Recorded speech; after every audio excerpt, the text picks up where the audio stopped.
পার্বত্য চট্টগ্রাম ঘিরে বিভিন্ন বিদেশি শক্তির গভীর ষড়যন্ত্র চলছে। তাই সেনাবাহিনীকে প্রত্যাহার করা হলে পাহাড়ে আবারও অশান্তি শুরু হবে। বুধবার বিকেলে জাতীয় প্রেস ক্লাবে এক্স ফোর্সেস অ্যাসোসিয়েশন সেমিনারে এমন আশঙ্কার কথা জানিয়েছেন বক্তারা। সেমিনারে প্রবাসী কল্যাণ ও বৈদেশিক কর্মসংস্থান প্রতিমন্ত্রী নুরুল হক নূর বলেন, শহীদ রাষ্ট্রপতি জিয়াউর রহমানের দূরদর্শিতার কারণেই পাহাড়ে সেনাবাহিনী মোতায়েন করা হয়েছিল।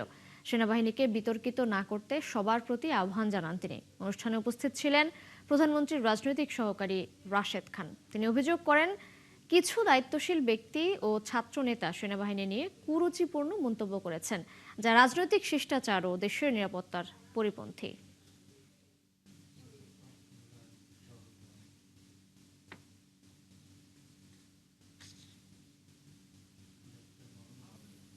দেশের স্বাধীনতাকে সুরক্ষিত করার জন্য ওখানে আছে।